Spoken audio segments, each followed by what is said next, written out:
The Color of Sunshine by Your Dream Home. The sky over the village was the color of a wet sidewalk, and it had been that way for 40 days and 40 nights. David and Emma stood huddled together under a single fraying umbrella, watching the rain bounce off the cobblestones. Their tea was cold, their coats were damp, and the chill seemed to have seeped into their very bones.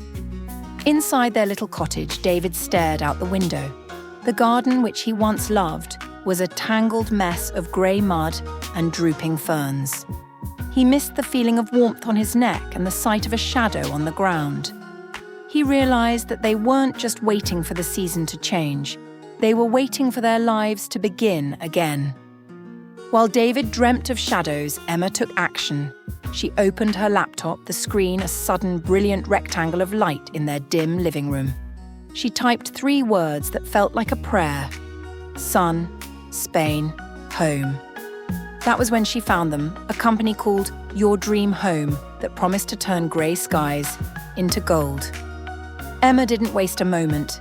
She arranged a meeting with Tim, a senior consultant from Your Dream Home.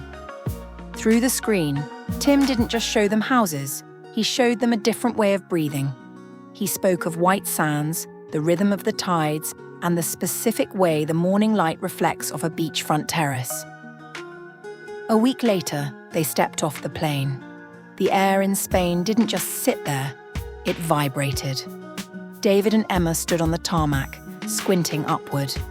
For the first time in years, the sun was a physical weight on their shoulders, a warm golden hand welcoming them home. Tim met them at the curb, not with a briefcase, but with a map and a set of promises.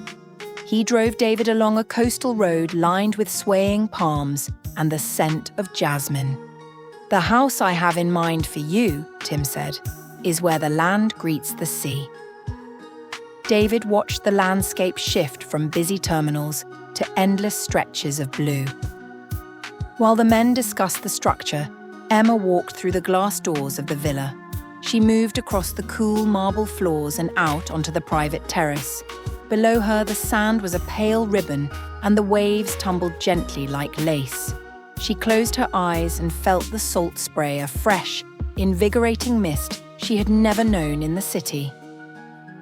Back in the cool shade of the breakfast nook, the final details were settled. Tim placed a heavy brass key on the table. It felt solid and real, a physical manifestation of a dream. David reached out and took it, shaking Tim's hand with a firm, newfound strength. The professional ease of Your Dream Home had made the impossible feel inevitable. That evening, the moving boxes were still sealed, but the wine was already poured. David and Emma sat on their new terrace, the wood beneath them still radiating the day's stored heat. They didn't feel the need to speak. They simply listened to the steady, heartbeat pulse of the ocean. The dampness that had lived in their bones for years was gone, replaced by the deep, internal glow of the setting sun. As the stars began to poke through the velvet sky, they knew they would never look back. The rain would fall again in the place they left behind, but here, the light stayed.